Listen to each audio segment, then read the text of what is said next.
Episode 1। ऋषि, तुमने आने में इतनी देर कर दी। नव्या ने नशे में लड़खड़ाती आवाज में कहा। चंडीगढ़ के सबसे बड़े होटल में आज नव्या की बैचलरेट पार्टी थी। पिंक गाउन में खुले बालों के साथ लेटी नव्या अपने प्यार का नाम ले रही थी। ऋषि। उसे महसूस हुआ कि ऋषि की उंगलियां उसके बालों में घूम रही हैं। कुछ देर बाद उसकी आंखें पूरी तरह से बंद हो गईं और वो कब सो गई उसे पता भी नहीं चला। अगली सुबह जब रूम की डोर बेल बजी तो नव्या ने नींद भरी आवाज में कहा,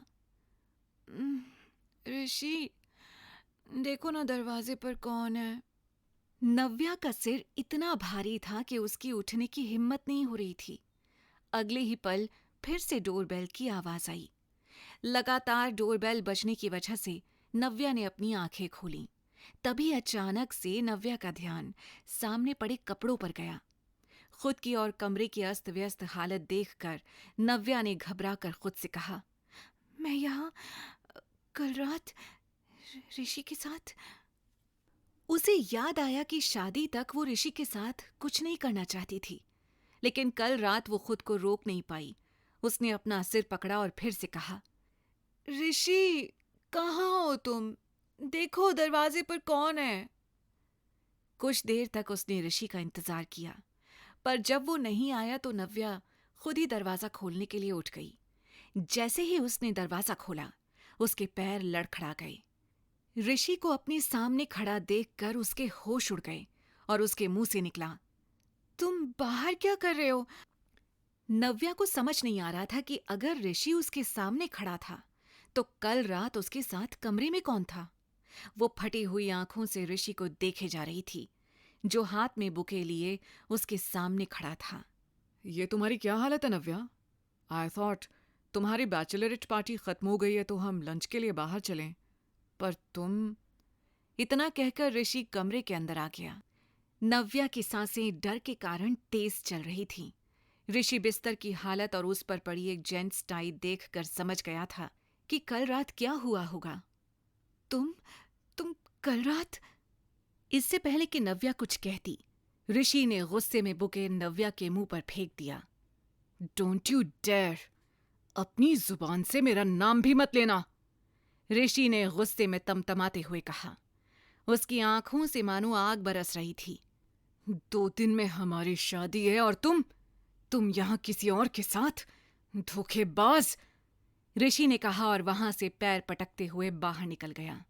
नव्या चिल्लाते हुए उसके पीछे भागी। ऋषि, ऋषि, मेरी बात सुनो, मेरा यकीन करो, मैंने कुछ गलत नहीं किया है। जरूर कोई गलतफहमी हुई है ऋषि। वो चिल्लाते हुए नंगे पैर ऋषि के पीछे दौड़ रही थी, लेकिन ऋषि ने उसे एक बार भी पलट कर नहीं देखा। वो सीधे अपनी गाड़ी में बैठकर वहां से निकल गया। नव्या रोते हुए खुद से बोले जा रही थी, ये क्या हो गया?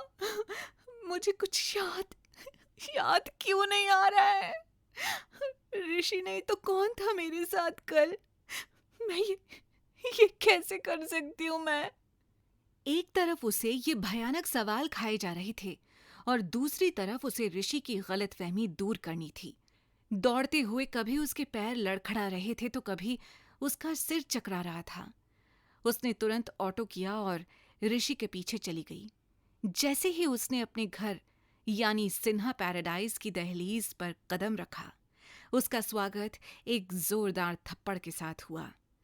नव्या ने नजर उठाकर देखा तो सामने उसके पापा शेखर सिन्हा खड़े थे। बेशर्म!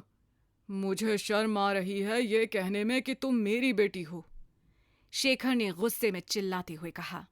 शेखर के ठीक बगल में ऋषि खड़ा था, जिसे देखकर नव्या समझ गई थी कि उसने सब कुछ घर में बता दिया है।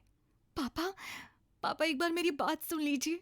जो कुछ भी हुआ उसमें मेरी गलती नहीं है। मैं तो बस। नव्या अपनी सफाई देने की कोशिश कर रही थी कि तभी पीछे से शिखा की आवाज आई। तुम भी अपनी माँ की तरह ही निकली, शेमलेस! पहले उसने शेखर को चैन से जीने नहीं दिया और अब तुम। क्या कमी थी ऋषि में जो तुम्हें किसी और के पास जाना पड़ा? हाँ? मॉम, प्लीज आप तो शांत रहिए, पापा को संभालिए, उनकी तबीयत खराब हो जाएगी, कनिका ने कहा और शेखर को संभालने के लिए आगे आ गई। शिखा नव्या की सौतेली माँ थी और कनिका सौतेली बहन। नव्या के आंसू रुकने का नाम नहीं ले रहे थे। उसने कांपती हुई आवाज में कहा, कनिका, तुम तो मेरा यकीन करो, मुझे सच में कुछ याद नहीं है। ऋषि, तुम तो प्यार करते हो मुझसे, प्लीज ट्रस्ट मी। ट्रस्ट, ये शब्द तुम्हारे मुंह से अच्छा नहीं लग रहा है।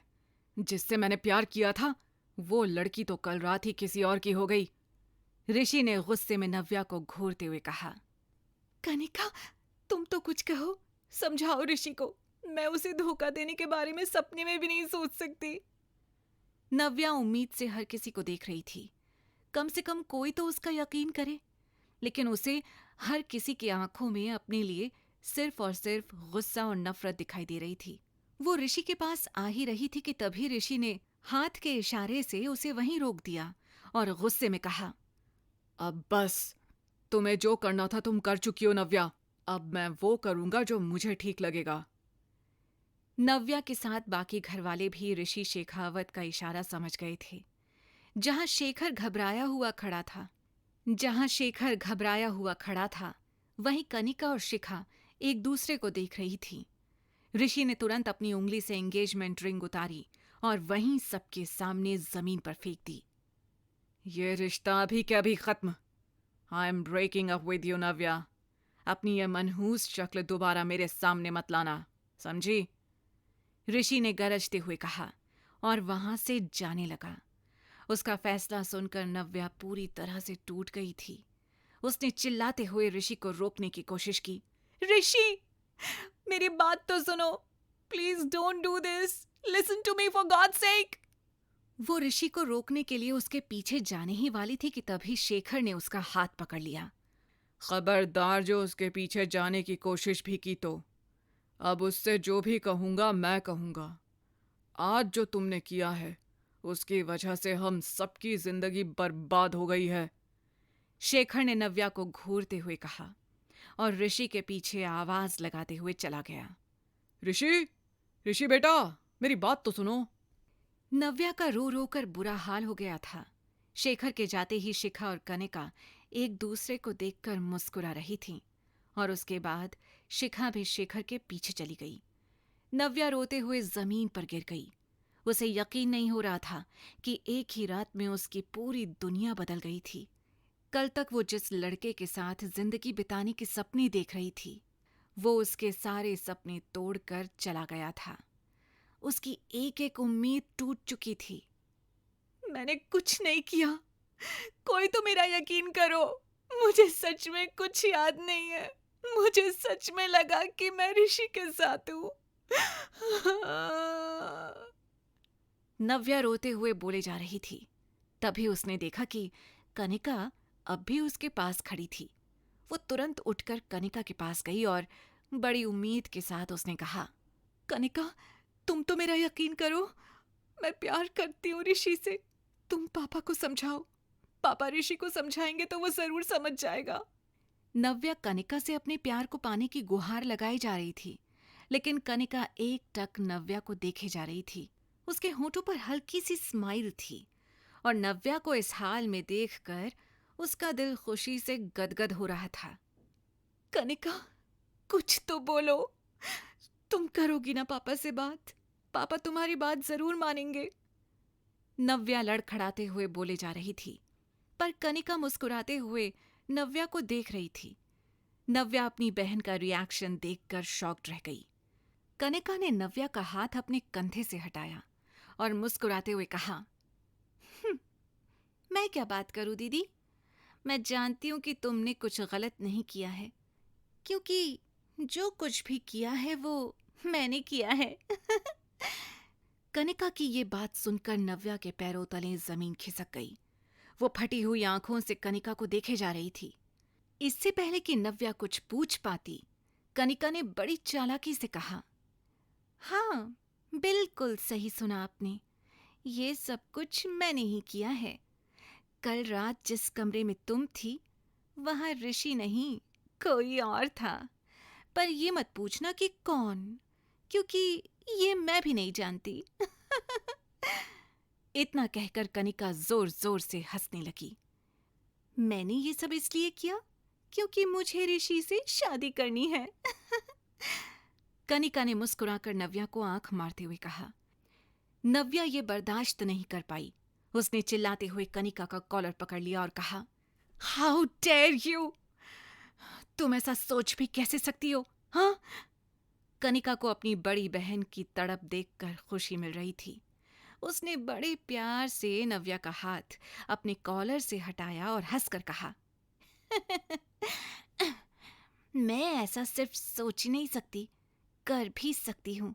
और देखो, मैंने जो सोचा वो करके दिखा दिया। ऋषि को हमेशा हमेशा के लिए तुमसे दूर कर दिया। अब वो जिंदगी भर कुंवारा रह लेगा, लेकिन तुम्हारी तरफ पलटकर कभी नहीं देखेगा। नव्या को अब भी यकीन नहीं हो रहा था कि उसकी अपनी बहन ने उसके साथ इतना बड़ा धोखा किया था।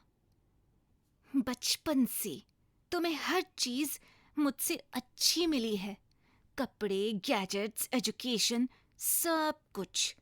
तुम हमेशा मुझसे आगे रही, पर अब बस ये रेस यहीं पर खत्म। मुझे जो करना था वो मैं कर चुकी हूँ।